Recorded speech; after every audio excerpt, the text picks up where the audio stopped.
je vais noter le poids. 14,49 kg. Je vais la comparer à ma tare. Ici, c'est une tare de 14 kg. Donc la première étape a été faite. Deuxième étape, j'ai préparé mon matériel, donc ma station de transfert, ma pompe à vide et ma rallonge si j'en ai besoin. Et je vais commencer à raccorder mes flexibles. Donc, dans un premier temps, je vais dévisser le capuchon de mon installation. Ma BP, ma HP.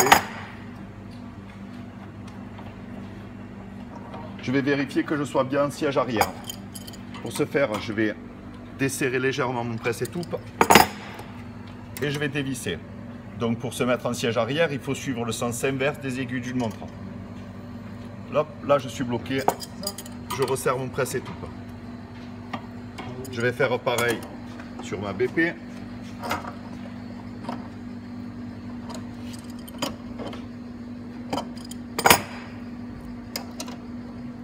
Toujours pareil. Hop, je suis en siège arrière. Je remets mon presse-étoupe en place. Mes vannes sont bien en siège arrière. Je peux dévisser mes bouchons sans risque de perdre du fluide frigorigène.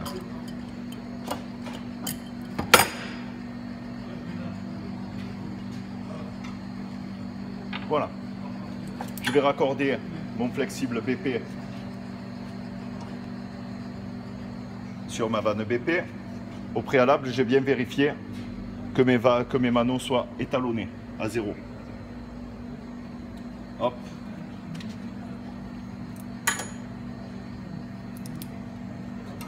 Le but de l'opération d'aujourd'hui, ça va être de récupérer le fluide frigorigène contenu dans l'installation.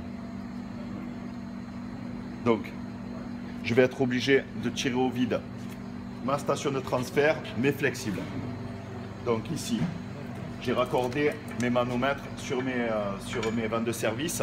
Les obturateurs seront sur les vannes de service. Je vais sortir avec mon commun. Je vais me raccorder sur mon entrée, input.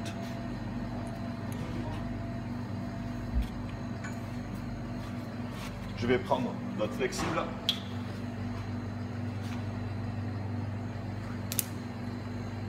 Je vais raccorder la sortie de ma station sur ma bouteille. Regardez l'obturateur, toujours je suis mon obturateur sur ma bouteille et je suis mon fluide en fait. Mon fluide va circuler par le flexible jaune, rentrer par la station de transfert, ressortir, aller jusqu'à ma bouteille. Et de ma bouteille,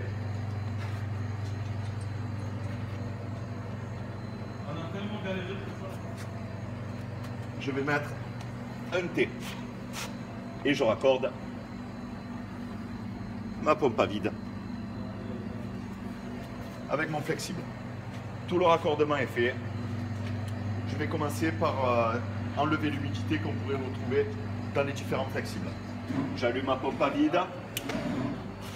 N'est pas branché.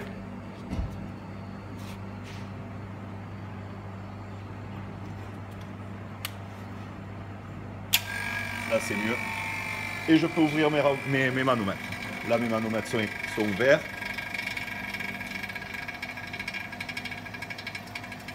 On entend que le bruit change, la pression diminue.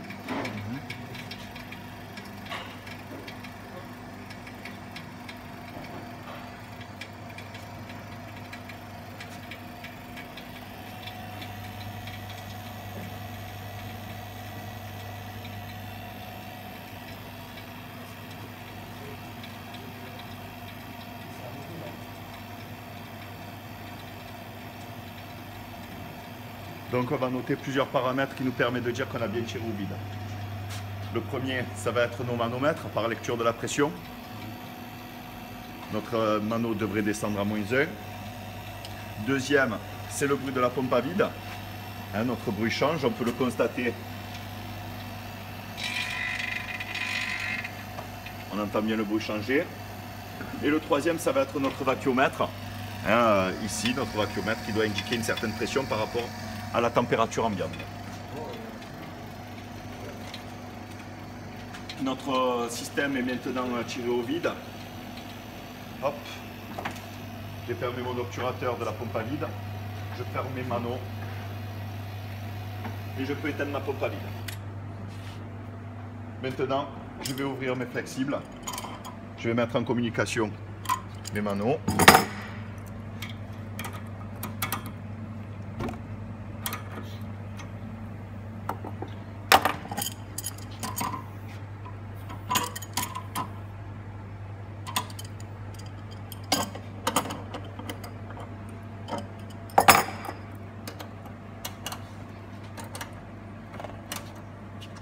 Je fais une lecture de pression.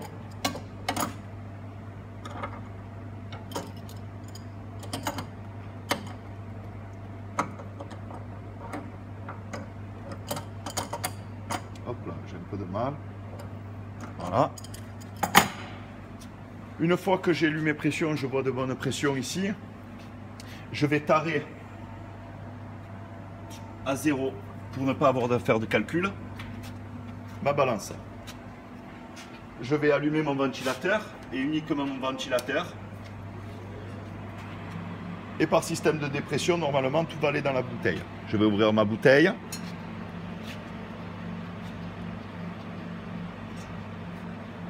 Et je vais mettre en concordance ma HP et ma BP. Alors on y va doucement. On contrôle aussi la balance qui va changer.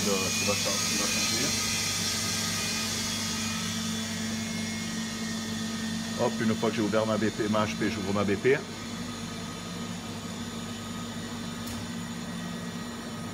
Et on va laisser attendre jusqu'à ce que le poids s'égalise.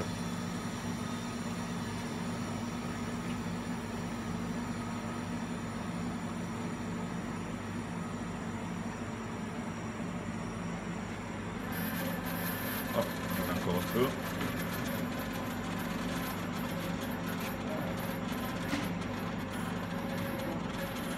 On voit bien les pressions qui descendent. Hein. On voit la BP ici.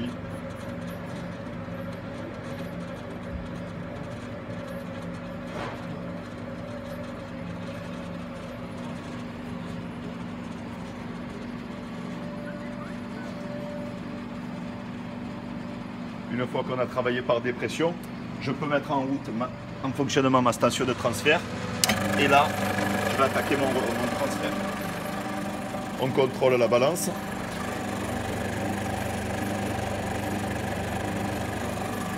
Et de la même façon, on contrôlera les manos. Et on voit bien la pression diminuer, que ce soit sur la BP et sur la HP.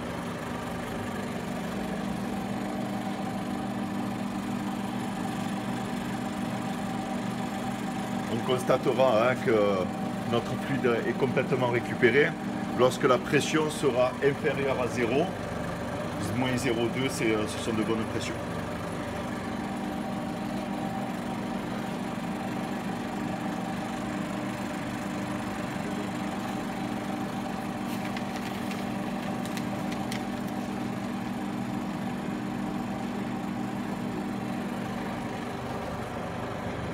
On n'arrive pas loin des moins 0,2. Notre station va se couper.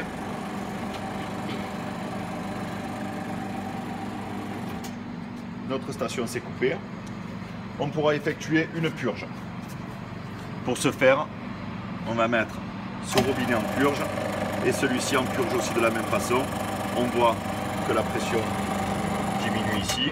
On vide le condenseur de la station de transfert. Seul problème, à la sortie, à partir d'ici, on aura toujours la pression de la bouteille. Et cette pression, en fait, on ne pourra pas l'enlever. Ça va être notre perte. Si on peut la renvoyer dans l'installation, c'est ce qu'il faudra faire. On va toucher un dernier paramètre. On va toucher nos différents éléments pour voir s'il n'y a pas de fluide qui pourrait se trouver à l'intérieur. Sinon, on prendra un décapeur thermique ou un système de chauffe pour faire évaporer, pour faire augmenter la pression et tout récupérer. Hop, nous avons tout récupéré. la récupération est terminée.